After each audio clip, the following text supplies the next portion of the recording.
Bienvenidos a Termodinámica 2021.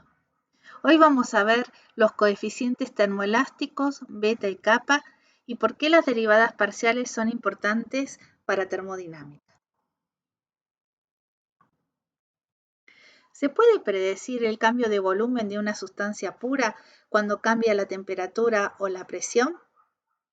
Si tenemos un gas ideal, esto es relativamente fácil porque conocemos cómo se relaciona el volumen con la presión y la temperatura a partir de la ley de los gases ideales.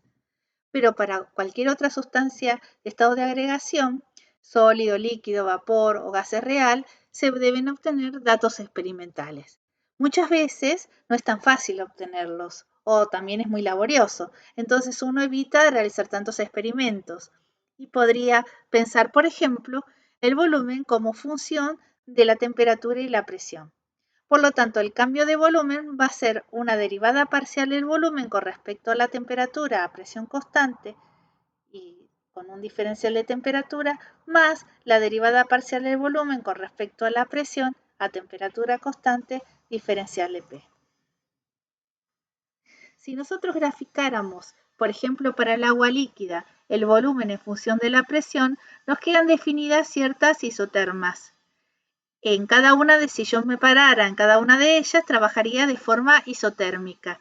Y el cambio de volumen, o sea, la pendiente, con respecto a la presión, a temperatura constante, ¿sí?, se puede evaluar muy fácilmente. Y si grafico el volumen con respecto a la temperatura, nos van a quedar definidas diferentes isobaras, en cualquier punto que yo me ubique, puedo evaluar fácilmente la pendiente, que es el cambio de volumen con respecto a la temperatura, en este caso a presión constante. Entonces, este cambio de volumen es fácil de medir si yo tengo unas gráficas como esta. Imaginemos entonces que estas son propiedades que dependen del volumen. Hacerlas intensivas, estas derivadas. Si las hago intensivas, tendría que dividirla por 1 sobre el volumen. De esta manera, al dividirlas por 1 sobre el volumen, quedan definidos los coeficientes beta y kappa. El coeficiente beta, que es igual al cambio de volumen con respecto a la temperatura a presión constante 1 sobre volumen, tiene unidades de temperatura a la menos 1. Y el coeficiente kappa, que está definido como 1 sobre el volumen, el cambio del volumen con respecto a la presión a temperatura constante, está definido como, tiene unidades de presión a la menos 1, pero tiene un signo menos delante, porque cuando cambia la presión, el volumen disminuye. Por lo tanto, en esta igualdad se tuvo que reemplazar el signo más por el menos para que quedara de forma correcta. Entonces, ¿cómo evaluamos estos coeficientes de manera sencilla? Por ejemplo, si tuviéramos un globo, podríamos decir que la presión es la presión atmosférica. De esta manera, si este globo lo lleváramos a una habitación que está a 1 grado Celsius o 1 grado Kelvin más grande, el volumen aumentaría. Entonces, uno podría decir, con el aumento de la temperatura, puedo medir el aumento de volumen con respecto a un volumen inicial. Y de esta manera, de forma sencilla, puedo evaluar beta.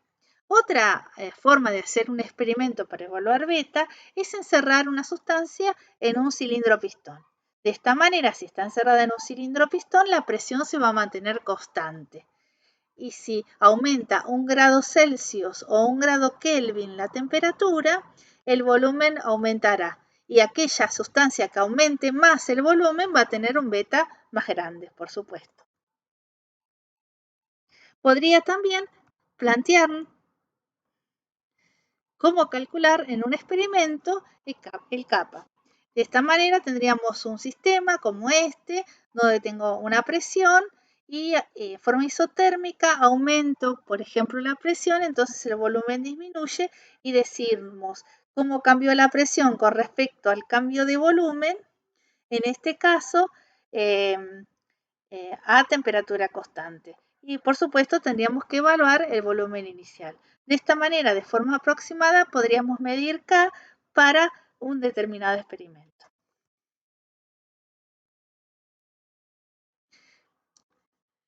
Ahora, en los libros nos encontramos con tablas como esta, donde se observa que los líquidos tienen unos coeficientes termoelásticos más altos que los sólidos.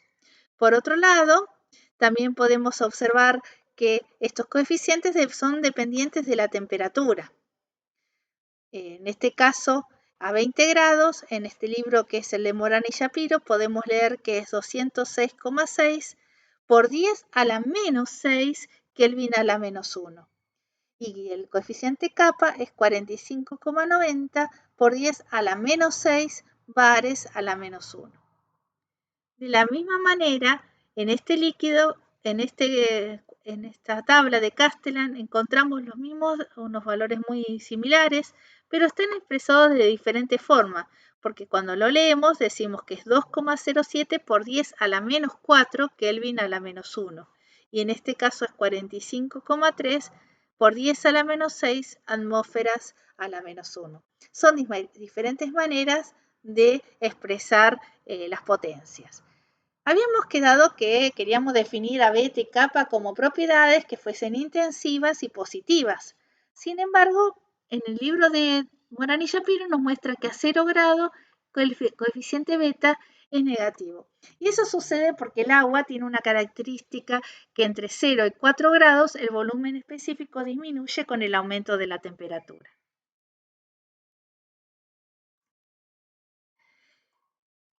Hallar kappa ha sido de mucho interés en el desarrollo de las altas presiones hidrostáticas.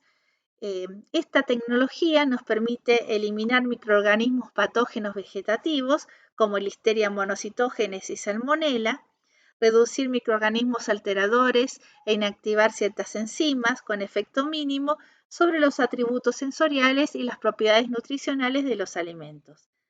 Además, nos ayuda a duplicar o triplicar la vida útil de los alimentos y con el rasgo más importante que no se altera la frescura del producto.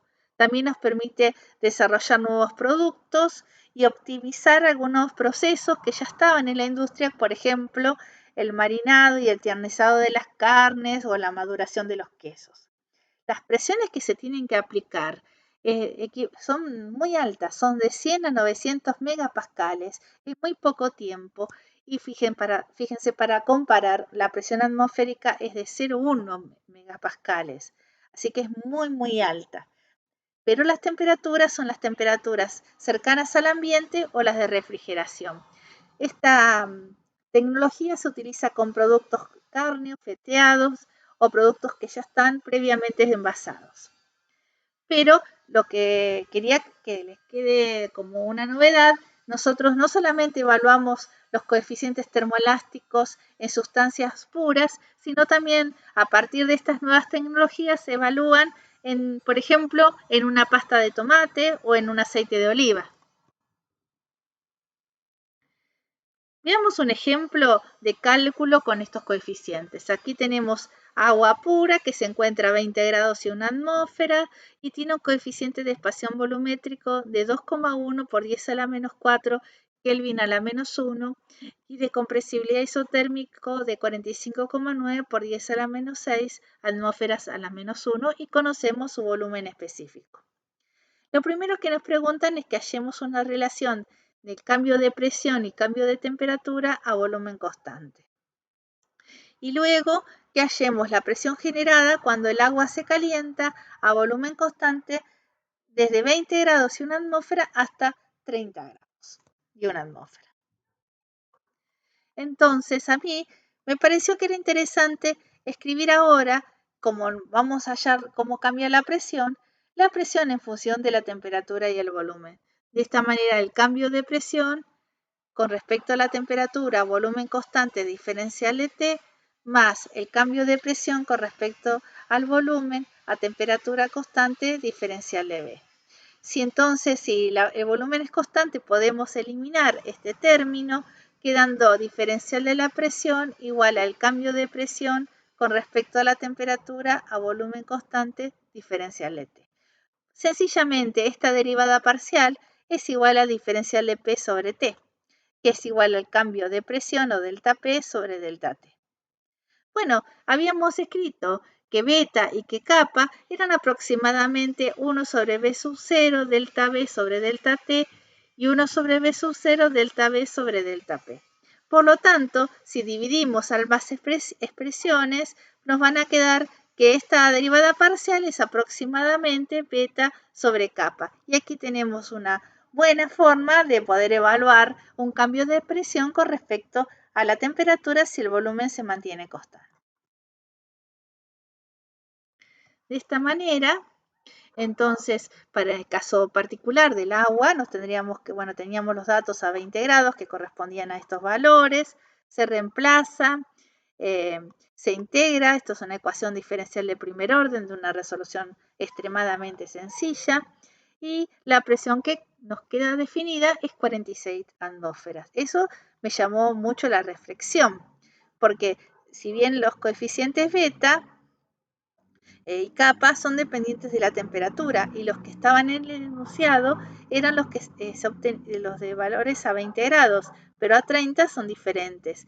Eso significa que uno puede también trabajar con un promedio entre los dos valores para tener algún dato un poco más exacto.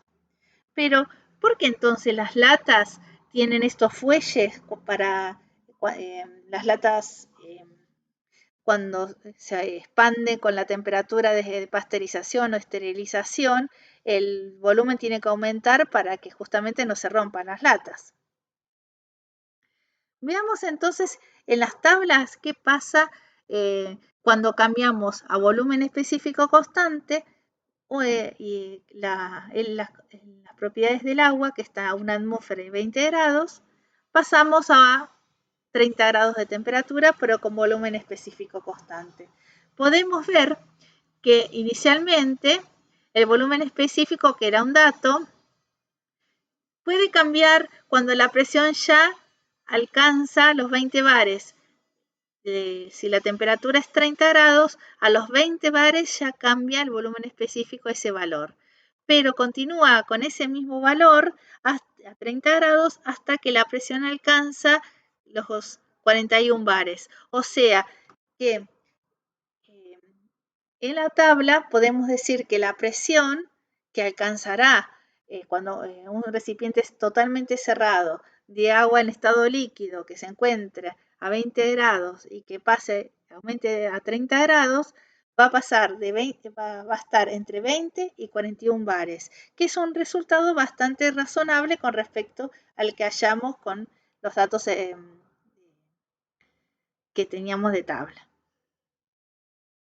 Ustedes van a tener un problema que es muy similar, así que no lo voy a resolver, pero con acetona, donde tienen el valor del coeficiente beta y el coeficiente kappa de la acetona, tienen que hallar la presión que se genera cuando se calientan las mismas temperaturas, desde 20 y una atmósfera hasta 30 grados, y la segunda parte, que es cómo cambia el volumen cuando la acetona cambia de 20 grados Celsius y una atmósfera a 0 grados Celsius y 10 atmósferas.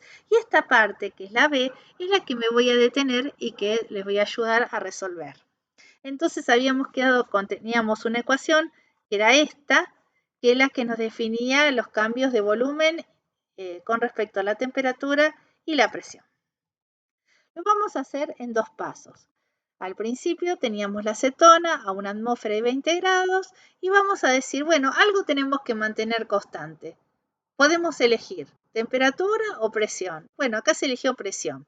Si la presión es una atmósfera y cambiamos la temperatura. Y luego mantenemos la temperatura constante y cambiamos la presión. Esto es la elección. De esta manera tenemos dos pasos. En el primero habíamos dicho que la presión era constante, o sea que este término se elimina. Y en el segundo se elimina este otro. Entonces, en el primer proceso puedo reemplazar por los valores que me dan de beta y integrar. Aquí la integral del diferencial de B sobre B es el logaritmo. Lo puedo escribir como volumen, como propiedad extensiva o específico, y es exactamente lo mismo. Acá decidí escribirlo como volumen específico porque me parecía que era mejor para ustedes, porque era el dato que se estaba dando. Y de este lado de la integral es beta T2 menos T1. Bueno, ojo con el despeje de B2. B2 va a ser igual a B1 por la exponencial de beta T2 menos T1. Y cuando tenemos el segundo proceso, esto se elimina, el primer término se elimina, nos queda diferencial de B sobre B, es igual a menos capa diferencial de T. Por lo tanto, utilizamos el volumen que se obtuvo en el primer paso como el volumen 2 para hallar el volumen 3. Y vemos que el cambio desde 1 atmósfera a 10 atmósferas no fue tanto como el efecto de la temperatura. Ahora, como una particularidad, me gustaría que hagan el esfuerzo, si es posible, de ustedes de ponerse en esta situación y tratar de calcular beta y kappa para un gas ideal. O sea, habíamos definido beta como 1 sobre B, diferencial del volumen con respecto a la temperatura cuando se mantenía la presión constante. Entonces, de tratar de escribir la ecuación de los gases ideales, evaluar cuánto vale beta y hacer lo mismo con kappa. Les agradezco mucho la atención y espero que puedan resolver los problemas con mucha facilidad.